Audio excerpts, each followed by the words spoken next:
gracias. Creo que tanto yo como quien me está escuchando, estas horas ya sé que no son las más apropiadas, y más con el calor que hace. Espero crear el mínimo interés como para que no se duerma ni quien escucha online, ni quien está aquí presente. Yo también me quiero dar las gracias a quienes habéis organizado estas jornadas. No solamente lo hago por una cuestión retórica y protocolaria que toca hacer, sino lo hago también de verdad y por la invitación que me hicisteis. Y especialmente, o sea, a Manuel Fortes y José Luis Ejío, y a este último especialmente le quiero dar las gracias porque ha tenido mucha paciencia y comprensión con mis correos que llegaban un poco más tarde de lo previsto y todas esas cosas. Así es que, en fin, ya no sabía, las últimas no sabía cómo me tenía que excusar. Te lo pido incluso públicamente.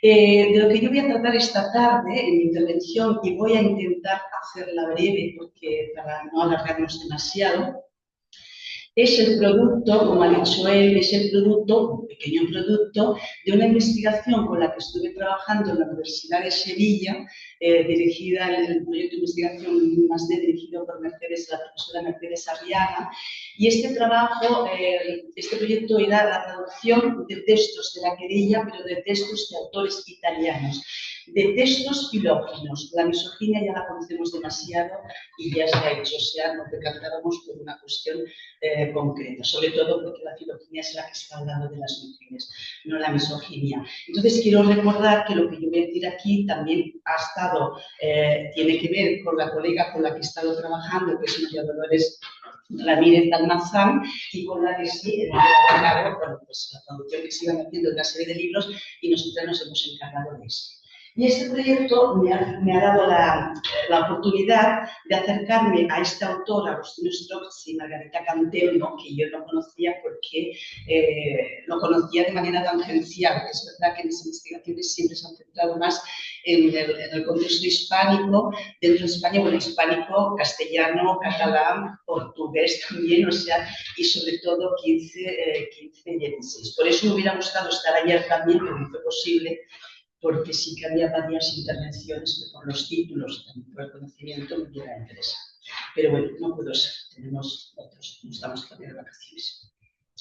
El tratado que yo voy del autor que yo voy a tratar esta tarde, Agustín Strozzi, y su tratado está dentro de lo que es el contexto de la querella de las mujeres, que todo el mundo más o menos sabe lo que es, pero por si acaso, para que no le resulte muy familiar, es el debate histórico que se llevó a cabo desde finales, desde el siglo XV más o menos hasta el XVIII. Estos son el periodo clásico que da, pues, por ejemplo, Joan Kelly, que es una de las clásicas estudiosas de la querella desde hace ya muchos años. O sea que es un texto que está dentro de todo este debate. Un debate que fue cultural, filosófico, científico y sobre todo político. O sea, no solamente literario, como se pensó en otro momento, sino que ya sabemos que a partir de los años 90 del siglo pasado, las nuevas investigaciones y acercamientos han visto que esto es un debate que tiene mucho más enjundia que no quedar solamente en una cuestión puramente literaria. Cuando digo puramente literaria no es que esté haciendo un desprecio de eso, sino que tiene una proyección política importante. Bien, y también quiero decir una cosa también antes de continuar, y es que mi interés de haber estado trabajando sobre autores que escriben a favor de las mujeres, y que ahora le llamamos autores filógenos, en un principio no estaba, el interés no estaba tanto en los autores, lo siento, sino estaba en ver, en el caso de España, hasta que no escribe Teresa de Cartagena e Isabel de Villena, que son las dos autoras que tenemos de la segunda mitad del siglo XV, y que tanto una obra de cada una de las obras de estas mujeres, como os hablaba ya esta mañana, como de Isabel de Villena, que tiene la Vita Christi, y que, a pesar de estos títulos, realmente entran de lleno en el debate de la querella que habían estado haciendo las mujeres. No habían dicho nada en este debate, porque todos los autores que tenemos concretamente en Castilla son todos autores. Hablan de Luna, hablan de la Cámara, de los que he mencionado ya.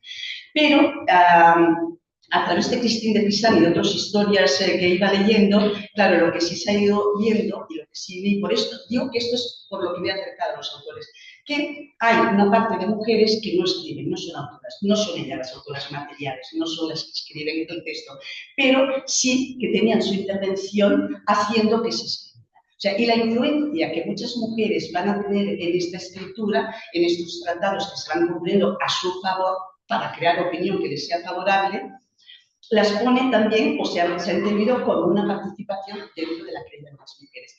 Y por otra parte, dentro de los estudios que se han llevado a cabo, primero era la misoginia, que es todo más conocido, hay muchos y tal y que igual, pero la misoginia es repetitiva. O sea, prácticamente incluso ahora se dicen algunas cosas y se les podría llamar anacrónicos porque exactamente lo mismo que podría decir algún autor del siglo XIV o XV.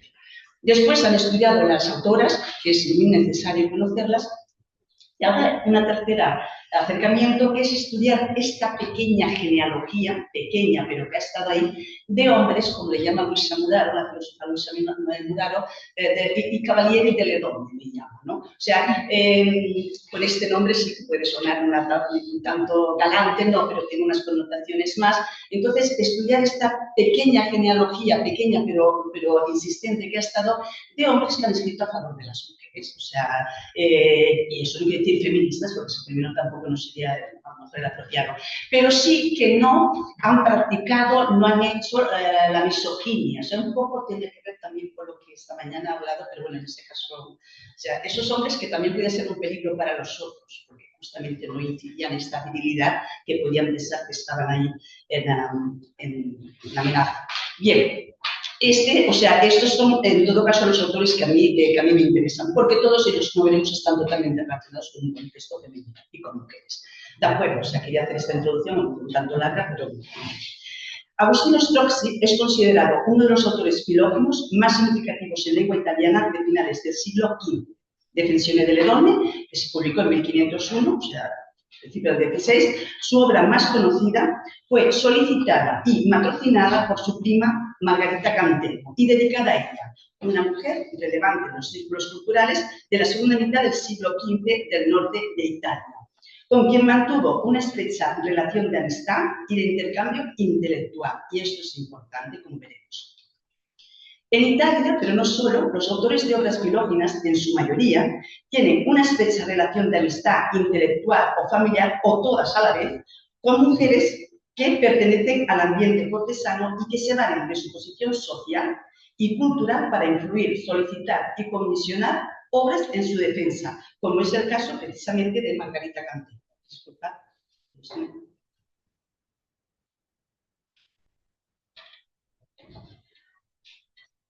Son obras que por lo general se generan y relacionan con espacios donde hay una presencia femenina importante y significativa. Sus discursos, en mayor o menor medida, disputan el marco normativo en relación con las mujeres. Esto es, el marco normativo de la cultura patriarcal del momento. Estas mujeres, si bien no son las autoras materiales de los textos, no son ellas las que escriben, sí están vinculadas de manera directa a su creación. En este sentido, traigo unas palabras de Ada Diamond que, aunque no se refiere al contexto italiano, se refiere al contexto hispánico, que es lo que del siglo XV, que es lo que estudiaba, dice que la gran influencia que muchas mujeres han tenido en la creación de otros y otras, en particular de obras dedicadas a ellas, pero que tenían relación, no solamente que les dedicaban porque era la nena y tal, sino que había una relación, y vuelvo a decir, en particular con obras dedicadas a ellas, y también en su defensa es tan alta que podría decirse que participaban como coautoras. Y coautoras lo ponemos entre comillas. En el caso de Margarita Cantempo, parte de la crítica ha sugerido que el protagonismo de Margarita Cantempo en el proceso de creación de la obra de Defensione delle donne de Strozzi habría ido más allá de su similitud, como veremos a continuación. Antes, por si no, para hacerlo un poco más familiar, si no se conoce, digo unas notas relacionadas con Agostino Strozzi, porque a las personas o a los autores a los que se le pide estas obras también tienen una gran importancia porque suelen ser autores, suelen ser personas con un gran prestigio político, intelectual o los dos a la vez. O sea, que es buscar también el altavoz que estas personas puedan tener para darles a sus obras.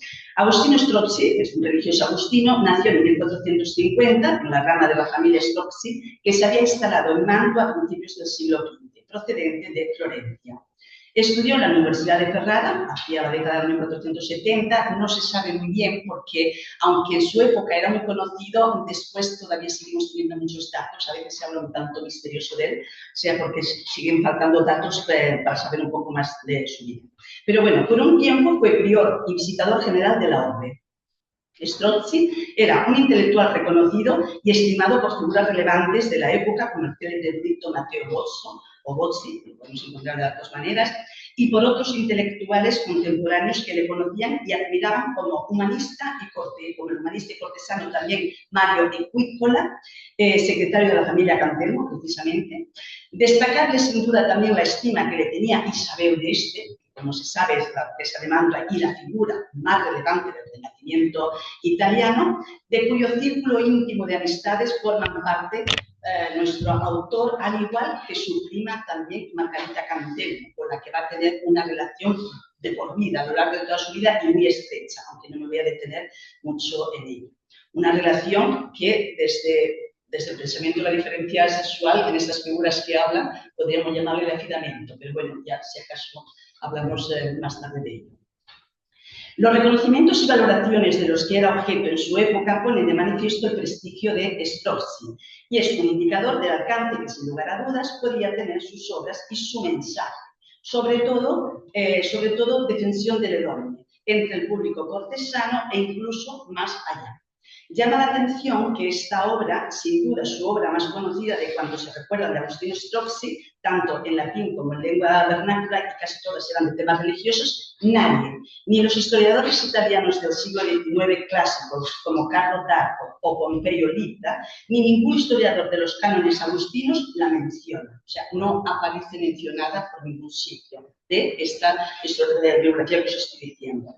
Curiosamente, una obra solicitada y comisionada por una mujer que, al igual que otras obras de características semejantes de autores coetáneos, se generan en ambientes cortesanos, como he dicho, en ambientes públicos y cuyo dato más relevante y significativo es que son cortes en las que existe una importante y significativa presencia y autoridad femenina. Strozzi escribió Defensione della Donna llevado por una decisión, o sea, no la escribió llevado por una decisión puramente individual, o por lo menos no solo, sino a partir de un contexto político y cultural que propicia y genera este tipo de obras. Por eso es muy importante tener en cuenta el contexto. Hay que tener presente, y es oportuno decir aquí, que en el proceso creador de una obra se debe tener en cuenta el análisis de las estructuras en el ámbito en el que se produce, así como los agentes específicos que se ven involucrados en el propio hecho artístico y en el proceso de interpretación. Esto nos permite adentrarnos y conocer lo que Gabriel Spiegel ha denominado la lógica social del texto. Esta lógica social hace que una sociedad produzca una clase determinada de escritos, como es, por ejemplo, escritos filógenos, como el que se presenta aquí, en una época concreta. El tema de la igualdad entre mujeres y hombres es un tema de gran relieve presente en los ambientes cortesanos, en particular en la corte de Ferrara y Mantua, ambientes en los que existe un público femenino interesado e implicado en la creación y circulación de discursos que crean opinión favorable a las mujeres. La producción de estos textos escritos en estos momentos está estrechamente relacionada con el auge que tiene la querella de las mujeres en estos momentos concretos en esta zona y en Italia. Un auge que supongo que a lo mejor ayer ya se comentó, lo había tenido precisamente en el contexto hispánico en la corte castellana, donde en momentos muy cortos se va a producir una gran cantidad de textos y que además va a estar implicada su propia Reina María, la primera mujer de Juan II. Pero bueno, ya que quiero decir que, así como a veces se dice todo parece que ocurre primero fuera, no, aquí en España han ocurrido también cosas antes de que ocurrieran fuera. Y este texto, este momento importante de la querella se produce justamente en España, o sea, en la corte castellana en concreto, pocas décadas después de que tuvo lugar lo que ocurrió en París. En Italia llegó más tarde. Bueno, a partir de la década de 1480 se produce una serie de cambios políticos, es el momento de la ciudad de Estado, y culturales, la presencia del humanismo, en el centro norte de la península italiana, que dan lugar a la publicación de una serie de obras en defensa de la igualdad entre los sexos Y utilizo entre los sexos porque es el término como lo utilizan en aquellos momentos. Ahora no creo que pudiera decirlo porque igual o sea, ya sé que no, tendría que decirlo de otra manera, pero entre los sexos se está utilizando en esos momentos. Obras que en mayor o menor medida cuestionan el discurso, vuelvo a repetir, normativo preponderante en cuanto a la posición de las mujeres y hombres en la sociedad, como ya he comentado. Este cambio de clima cultural en el que se producen estas obras coincide cronológicamente con el ascenso a posiciones de poder de tres mujeres que por nacimiento o por matrimonio o por ambos factores estaban vinculados al triángulo geográfico cuyos vértices se encontraba en la corte de Bolonia, Ferrara y Mantua. Se trata de Ginebra Sforza, no me voy a detener mucho para no alargarlo en ello, pero solamente mencionarlo. Se trata de Ginebra Sforza, pero sobre todo de Leonor de Aragón y duquesa consorte de Ferrara, y de su hija Isabel de Este. Isabel de Este ya he dicho la importancia que suponía esta figura y aprendió también ya bastante de su madre. O sea, son dos figuras importantes en ese momento. Tanto la madre Leonor como la hija Isabel, para quien su madre ya es un ejemplo, como he dicho, son mujeres que tienen implicación importante y significativa en el desarrollo cultural y su labor también como mecenas es conocido y reconocido. Y bueno, también en la vida pública, en la vida política, toda la importancia que tuvieron, fueron regentes en algunos momentos y tal, pero lo dejo en todo caso si se necesita para después. Bien, es totalmente plausible, como ha indicado Virginia Ghosh, que el ejemplo de estas dos mujeres ejercieran también una importante influencia sobre mujeres de la época y lugares cercanos geográficamente. No sin razón, la corte ferrarense y mantuana, como otras cercanas, eran consideradas como neurálgicos o como centros neurálgicos de un movimiento pro-femenino, movimiento que va a utilizar uno de los autores, Foresti, como veremos. O sea, no es que yo lo esté diciendo, estoy utilizando el término que utiliza él.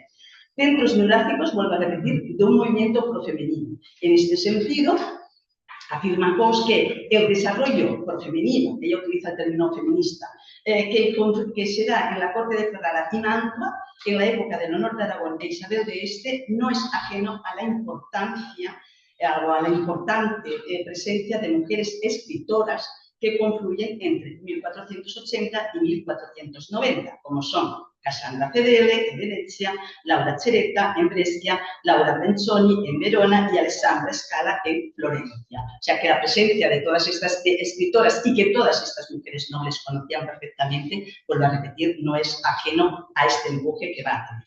También lo escrito por el agustino Giacomo Filippo Foresti es un buen ejemplo de la presencia de este movimiento profemenino. El autor expresa explícitamente en el prólogo de su obra de Pluginis Claris Electis Mulieribus, publicada en Ferrara en 1497 y dedicada a Beatriz de Aragón, el deseo de que su libro circule en la sociedad cortesana de Ferrara. Un deseo que, según Pozzi, sugiere que Foresti percibe la corte ferrarense como el centro intelectual de un discurso sobre las mujeres, manifestado como movimiento. Él utiliza este término, manifestado como movimiento profemenino, y que el autor considera es amenazador. Quiero ir tan rápido para acabar pronto que me pongo la mitad de las palabras. Bien, que el autor considera amenazador para los valores tradicionales. O sea, él pensaba, Foresti dice que los hombres de esta corte, pensaba él, se sintieron amenazados por el surgimiento de mujeres poderosas allí. Y que un llamamiento a regresar a los valores femeninos tradicionales, como el que pone en su obra, como lo que él expresa en su obra, podría ser bienvenido y oportuno. O sea, también intentaba buscarse ciertas prebendas a ver si esto, lo que yo escribo, puede coincidir con ciertos intereses de algunos hombres de acá.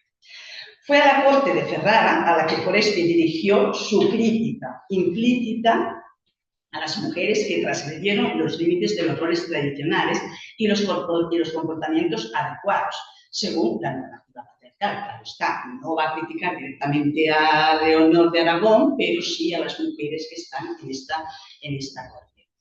El espacio de sociabilidad por excelencia, que es la corte en esa época, las relaciones entre mujeres, relaciones familiares y de amistad, así como la posibilidad geográfica de los lugares de manga cerrada y, por supuesto, la autoridad femenina que circula en esos espacios, son elementos determinantes que favorecen y propician dicho movimiento.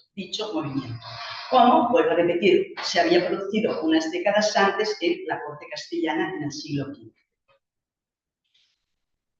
Dicho movimiento donde existe, o sea, para que se produzca este movimiento también tiene que existir un público femenino que tiene interés, vuelvo a repetir, en que se escriban, circulen y se conozcan este tipo de obras. Por ello, las solicitan, patrocinan y al mismo tiempo ellas son también las receptoras de las dedicatorias, como por ejemplo la Auta de Foresti que he mencionado antes, o como por ejemplo la de Bartolomeo Giorgio, de Laudibus Mulieribus, dedicada a Leonor de Aragón, o como por ejemplo la de Mulieribus de Mario Vicuícola, que también la escribe por solicitud de Margarita Cantelmo, o Defensión de Ledón, de Agustín Strozzi, que ambas, estas dos últimas, ambas están solicitadas y dedicadas a Margarita Cantelmo. Margarita Cantelmo es perteneciente al círculo de, además de amistades íntimas de Isabel de Este. O sea, como veis, todo está ahí en un círculo de relaciones, de amistades y de intereses. Las obras se solicitan a hombres de prestigio, como he dicho al principio, de prestigio intelectual, tanto clérigos como laicos, cortesanos, no importa. Lo que importa es que tengan un gran prestigio de una manera o de otra, porque esto es lo que va a dar más proyección a sus obras. Y también proteger un poco, directamente al discurso que van a dar en esas obras. Hombres que pensaban bien de las mujeres, con los que además mantenían intercambios intelectuales, relaciones de amistad, relaciones que son consideradas el engranaje de la vida política, cultural y social. Fomentar y matrocinar el que se escriba este tipo de textos era una forma de intervención femenina en la creación de las mujeres, como he dicho antes, una forma de crear una opinión favorable a su sexo. Cuando digo de hombres que pensaban bien de las mujeres, son hombres que no eran abiertamente misóginos, que no eran hombres que escribían precisamente contra las mujeres, desvaloraban sus capacidades, sus experiencias, etcétera, etcétera. O sea, que no participaban de esta violencia que es la misoginia. En definitiva, es una manera es una violencia la misoginia.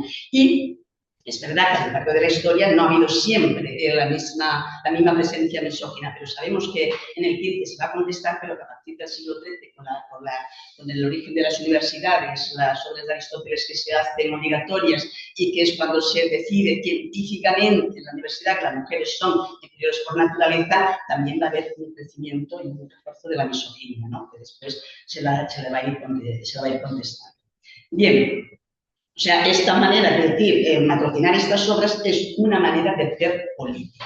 Y esto hay que tenerlo en cuenta. La política se hace en debates públicos también en aquellos momentos, por lo menos hasta el siglo XVIII. En este sentido, las palabras de King pueden ser ilustrativas porque la autora se refiere a la enorme trascendencia que tuvo el matronazgo femenino en los siglos XV y XVI para el desarrollo cultural y apunta que el vibrante clima artístico e intelectual del Renacimiento, las mujeres se valían de su autoridad, de su riqueza, para moldear el pensamiento y la cultura. Para estas mujeres es una buena razón querer moldear el pensamiento misógino de una sociedad patriarcal, un pensamiento y cultura que desvaloriza a las mujeres y para ello utilizaban los medios y formas a su alcance, como lo hará muy inteligentemente Isabel de Villena escribiendo una Vita Christi, que todo el mundo que la conoce, como sabéis, de Vita Christi no tiene más que el título, porque realmente es una Vita de María, lo que ella, o sea, Cristo está porque es el hijo de María, ¿no? Pero realmente es, o sea, valerse de lo que la sociedad en la que vive en aquellos momentos, las herramientas que tienen para utilizar, o sea, y esto es lo que se hace inteligentemente. El matrocinio femenino de obras en defensa frente a la misoginia es un hacer que llevará a cabo las mujeres, aquellas que por su estado social, vuelvo a repetir, tienen el poder de poderlo hacer. Mujeres que por lo general pertenecían a ambientes cortesanos, o sea que estaban, como es el caso de Margarita Cantelmo, o sea que estaban en el centro de donde se hace la política, que es la corte, es allá donde se está haciendo. Especialmente significativa y relevante es la figura y la intervención de Margarita Cantelmo, una mujer que está posicionada favorablemente en la corte de Ferrara y de Mantua de finales del siglo XV, en la creación de obras en defensa de la igualdad del sexo en el contexto italiano de finales del siglo XV. A su intervención de influencia se deben los tratados que ya he dicho, de Muriel y José Mario Cuícola, su secretario durante un tiempo, y Defensione delle donne de Agostino Strozzi, vinculado a ella por lazos familiares y de amistad. Ambos tratados fueron compuestos en 1501 y ambos autores reconocen explícitamente la solicitud hecha por Margarita Cantelmo. ¿Qué tal voy de tiempo para poder leer? ¿Voy bien? ¿Muy bien? Vale. Ah, bien. Yo no me he puesto aquí nada para completar. Bueno, el que se reconozca explícitamente en la dedicatoria que esta mujer, la que sea, le ha pedido y solicitado la obra, tiene también su importancia, porque algunos podemos encontrar los que dicen una señora ilustre, pero no sabemos quién es. De hecho, uno de los manuscritos que hay del libro de Strozzi, de la obra de Strozzi, no aparece, o sea, es un... Bueno, no voy a entrar en la cuestión de las fuentes de los diversos manuscritos que hay, las diferencias que hay entre unos y otros, pero el que aparezca el nombre hace explícitamente presente a esta mujer y al interés de esta mujer. Y claro, también a quien dedica la obra tiene su importancia, por supuesto, van a ser a personas que tengan un reconocimiento, porque eso también vale al propio autor para que autorice su discurso, que a veces los discursos pueden no ser bienvenidos por todos. Bien, en el caso de Cuícola, dice, a la señora Margarita Cantelmo, mi Pitágoras, ya, en fin, ¿con quién la compara? El divino compendio lecto. Oh señora Margarita, emprenderé sin dilación y con placer esta labor, escribiendo acerca de las mujeres, tal y como me ordenáis, e independientemente del resultado de este imprevisto, hoy inesperado encargo. ¿Cómo se lo dice Strozzi? Le dice, a la ilustre señora Margarita, aquí lo he puesto en castellano, porque en las traducciones que hago no las tengo en italiano, o sea, ya aprovecho las, estoy ahora leyendo el libro, y ya las aprovecho de tela de esta traducción, que es la que llevamos a cabo mi colega. Bien, dice, a la ilustre señora Margarita Cantelmo, su respetadísima prima. Para vuestro deleite, ilustre prima, me dispongo a empuñar este alegato en defensa de las mujeres contra sus envidiosos y malvivientes detractores. A pesar de las posibles desazones o peligros, he pensado que no había rechazar esta obra, la que usted me ha encargado, y que la razón me obliga a concebir como alegato en defensa de los inocentes. Margarita Cantelmo, y le voy a poner esto, que aunque no tenga nada que ver, esto es una... Margarita Cantelmo, aparte del matronato que llevó a cabo de textos en defensa de las mujeres, también tuvo una importancia en todo lo que fueron obras monásticas y obras piadosas, junto precisamente con Isabel de Este. Estas dos que hay aquí, con el tocado de la cabeza blanco, se supone que es Isabel de Este y Margarita Cantelmo. Las dos van vestidas de negro porque ya eran viudas. O sea, se habían quedado viudas a la vez y entonces, bueno, pues es como están representadas. La traigo solamente por esto, o sea, no se sabe con seguridad, pero se supone que además, como fueron ellas las que lo llevaron a cabo, las que pidieron para que se hiciera, pues que son ellas las que están ahí representadas. Vale. Margarita Cantelmo, mujer erudita, educada en los estudios humanistas, al igual que otras mujeres nobles de la época, Cantelmo era una figura relevante, en particular en Ferrara y Mantua, como ya he dicho en varios momentos, donde ocupa un lugar por su participación y protagonismo en el contexto político y cultural de su tiempo. No solamente cultural, de cierta manera, que es lo que yo vengo diciendo, sino que políticamente va a tener también sus labores que va a llevar a cabo diplomáticas, juntamente con Isabel de Este, van a tener también una gran importancia. Además de las obras relacionadas mencionadas, Margarita Cantelmo mantuvo relaciones también intelectuales y de amistad con escritores, artistas y otras figuras relevantes de la época, como el humanista, por ejemplo, Battista Stabellino, el escultor y orfebre Gian Cristoforo Romano, y en el caso particular del poeta Gian Giorgio Trissino, que se refiere a ella en varias de sus obras, por ejemplo, en la obra I Ritratti, de 1524. Casos singulares son las relaciones de amistad intelectuales que mantuvo con Strozzi y sobre todo su relación con Isabel de Este, que realmente tiene una gran importancia, pero que no me voy a parar yo en ello. Margarita Maloseri Cantelmo era hija de Lucía de París de Sara, aquí sí que tenemos el nombre de la madre, en otros casos no lo tenemos, tía, a lo mejor esto ayudó, tía del erudito y cortesano humanista mantuano también llamado Parille, y del notario Bartolomeo Maloselli, perteneciente a una influyente familia mantuana. Su abuela materna fue Ana Strozzi, y que es de ahí de donde viene el vínculo de la familia con Agostino Strozzi. Margarita Maloselli se casó con el noble Sigismundo Cantelmo, de donde coge el nombre, y fue madre de 2 hijos, Ercole y Francisco.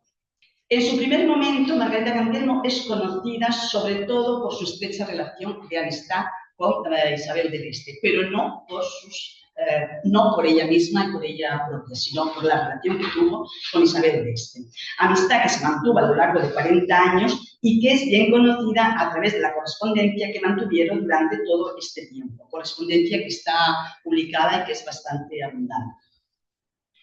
Aunque no es este un lugar apropiado para detenerme en ello, tan solo quiero decir que entre ambas mujeres había un vínculo especial que va a ser crucial en sus vidas. Los acontecimientos políticos que se van a desarrollar sucesivamente, en los que están implicadas las familias de sus maridos con intereses enfrentados, supusieron un gran malestar para ambas, pero tanto Margarita como Isabel intervendrán como mediadoras para solucionar el conflicto y reconducir las relaciones entre las familias.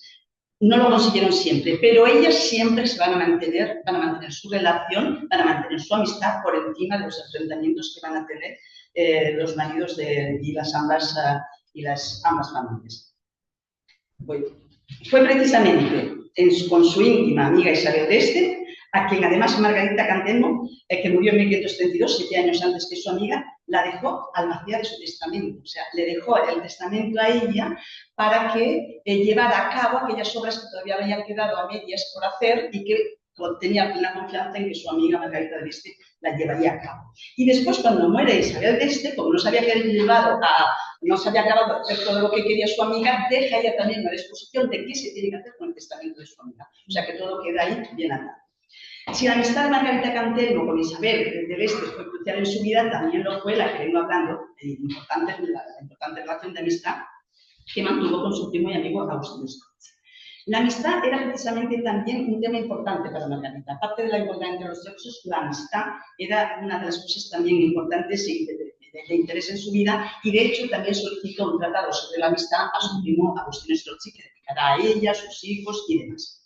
De la amistad entre ambos se muestra una serie de cartas que Strozzi dirige a Margarita, escritas entre el 2 de febrero y el 10 de marzo de 1497. Unas cartas que, aparte de todo lo que más hablan, después veremos cuál es la importancia que van a tener para el texto, o mejor dicho, para el tema que estoy tratando aquí.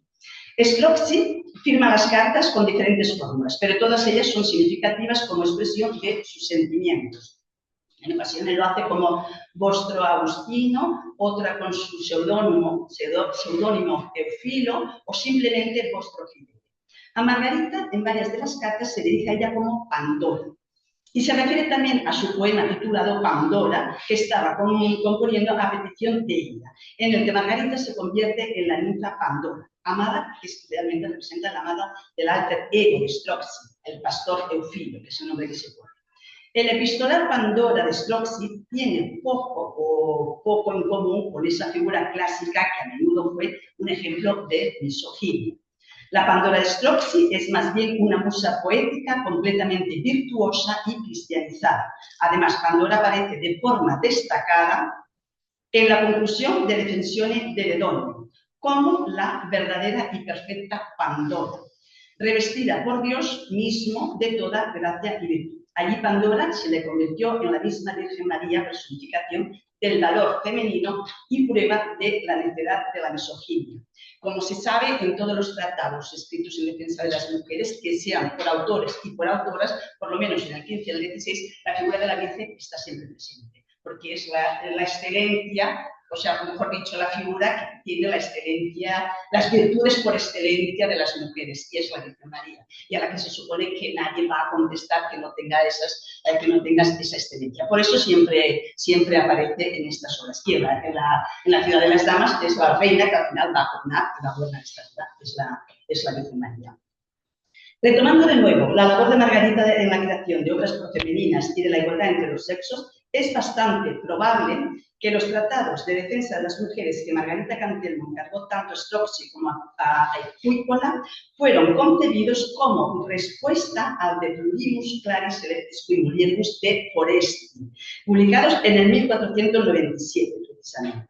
Y antes ya mencionado, el que se tratara de una respuesta a dicha obra no sería algo particular que sucede en esta ocasión, lo que Strozzi o Equícola ya que se conoce que en el contexto de la caída de las mujeres muchas de las obras en su defensa que se escriben para contestar a un texto coetáneo o un poco antes, pero que suele haber siempre una contestación. No en todas ellas se dice que contestan a tal fulanito, menganito y tal, pero está ahí implícita que es una contestación. O sea que esto no sería una cuestión nueva, pero sí que está contestando precisamente a esta figura. El tratado en latín de Foresti era una colección de biografías femeninas socialmente conservadora, cosamente ilustrada, pero socialmente conservadora, que intenta neutralizar algunos de los aspectos radicales de la literatura anterior en defensa, patrocinada precisamente por la duquesa de Prada, Leonor de Aragón. Claro, en el contexto en el que se está ahora hay un grupo suficientemente fuerte de mujeres como para quedarse quietas delante de este discurso misógino que quiere volverse otra vez a poner en circulación.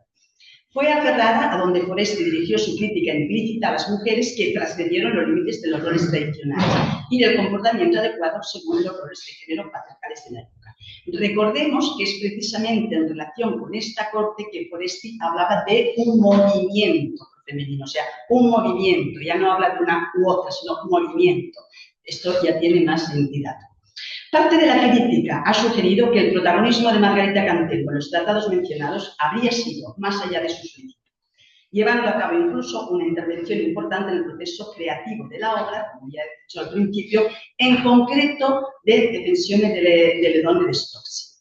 En este sentido, cabe recordar que Margarita y su primo Agostino mantenían una relación intelectual, de intercambio intelectual, no solamente de amistad, sino de intercambio intelectual.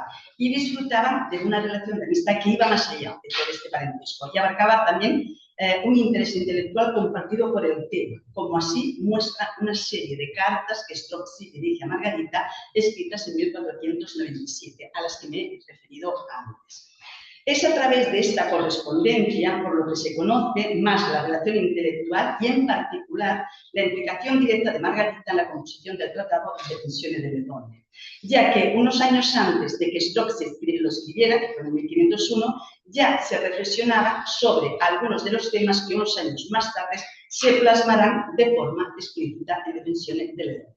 Como es, por ejemplo, cuando Strozzi dice a Margarita que Dios dio a cada individuo un alma racional e inmortal. Este tema lo trata en las primeras cartas y lo reitera de nuevo en la última que se conserva, escrita el 10 de marzo de 1497. Lo que evidencia que ya había un diálogo entre los dos sobre la igualdad entre hombres y mujeres, antes de que Strozzi ya lo plasme en el tratado que escribió unos años más tarde, justamente por requerimiento también de Margarita, y donde dice: Dios creó al ser racional, hombre y mujer. Defiende sin paliativo la capacidad racional de las mujeres y, por lo tanto, la capacidad intelectual femenina, contradiciendo así una de las principales calumnias del discurso misógino, esto es, que las mujeres tienen una escasa inteligencia o que no tienen capacidad intelectual. Es en otro lugar de su obra, defiende la capacidad de las mujeres para la excelencia y para la nobleza, lo que deriva de su alma inmortal, que no fue creada del alma de Adán, sino a través de la intervención milagrosa de Dios. O sea, estas dos cuestiones ya las encontramos en esas cartas, donde no entro también a citar cosa por cosa, simplemente decirlo, y que después ya se va a ver de una manera más detallada y dicha justamente en la obra que después va a hacer Strozzi. Su autor hace igualmente una radical defensa de la igualdad física entre hombres y mujeres y refuta a quienes quieren demostrar la imperfección del cuerpo femenino. Strozzi va a tratar ampliamente el cuerpo humano y va a hacer una defensa explícita de la igualdad física de mujeres y hombres, que no era uno de los argumentos que viéramos de manera muy habitual. Ya estamos hablando a finales del 15, principios del 26, pero bueno, va a hacer una defensa explícita de la igualdad física de mujeres y hombres y a refutar a quienes quieren demostrar la imperfección del cuerpo femenino. Para ello recurre a argumentos filosóficos, científicos, médicos, que extrae de autores clásicos como el médico griego Galeno, y son los que va a mostrar a quienes asociaron los cuerpos físicos más robustos de los hombres y su mayor fuerza física con una superior inteligencia y mayor capacidad para la virtud, y los cuerpos débiles de las mujeres con mentes menos sutiles y de menor perfección. Estas diferencias tienen sus consecuencias en la sociedad, ya que hace que los hombres sean aptos para el estudio y pueden desempeñar cargos y ocupar el espacio público, no así las mujeres, a quienes tradicionalmente se les ha asignado el espacio doméstico. La idea principal que el autor quiere mostrar y defender con todo ello es que si las mujeres, como así ocurre en su época, en una sociedad que además las está viendo, o sea que participan en el espacio público, ellos evidencian que su temperamento y capacidad para el estudio no está limitado por su constitución física, sino porque habían sido limitadas y excluidas por prejuicios misóginos. Precisamente, en el segundo libro, Strozzi, está dividido en dos libros su obra, Strozzi recurre a ejemplos de mujeres para mostrar todas estas capacidades que los misóginos les niegan y no tener, y que va a mostrar toda esa capacidad poniendo ejemplos de mujeres, los catálogos de mujeres ilustres que conocemos. Pero claro, es una sociedad patriarcal que, precisamente, vuelvo a repetir que me parece. En el segundo libro, Strozzi recurre a ejemplos de mujeres que muestran lo que está afirmando aquí.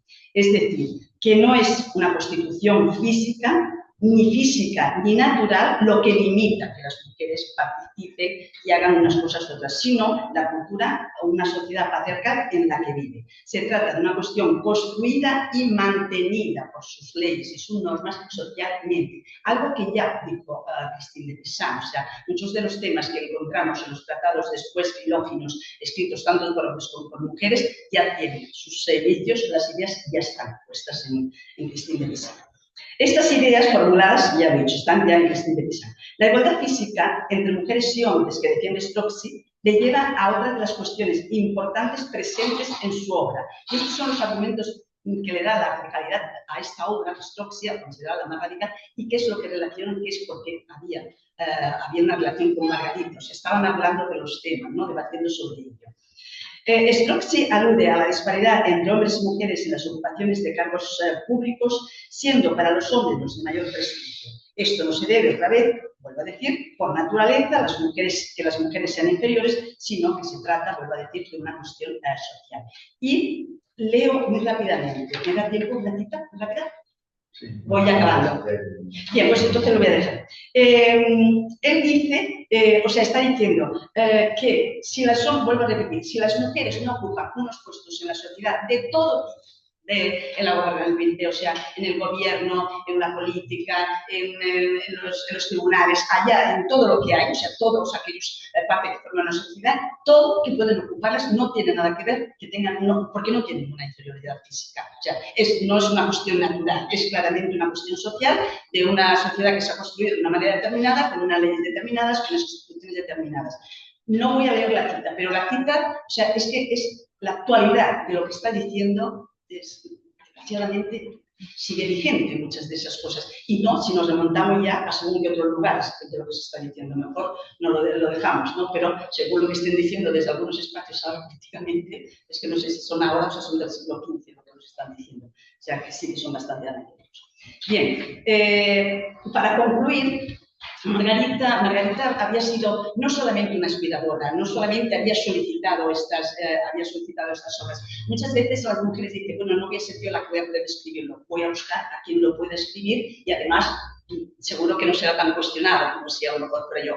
Pero sobre todo es esta la intervención que hace. Y a través de las cartas, que tampoco me he detenido mucho más, pero ver qué debates estaban teniendo, de qué estaban hablando, qué estaban comentando, y que después eso se ve claramente plasmado en la obra de Strozzi, es claro que las conversaciones no sería la primera vez, que a veces damos las gracias a través de un debate y las conversaciones que tuve con tal, me sugirieron o tal y que cual, ¿no? Esto es algo que no se es conocido. Bien, pues aquí es lo que ocurre. Entonces, claro, no puedo decir si a Margarita se le puede clasificar como coautora, entre comillas, como diría Dallerman, pero lo que sí es que su contribución a esta obra, en concreto a esta obra, va más allá que una solicitud. O sea, tuvo una presencia más detallada. Y si hasta hace poco teníamos muchas obras clasificadas como anónimas en la Edad Media y ahora ya se ha descubierto que ese anonimato base tiene nombres de mujeres detrás, todo el mundo supongo que sabe a lo que me estoy refiriendo, bueno, pues no sabemos en el futuro unos detalles que debemos encontrar más coautoras de las que a lo mejor hasta ahora hemos tenido. Gracias. Disculpad porque sé que he ido un poco acelerada, ¿no?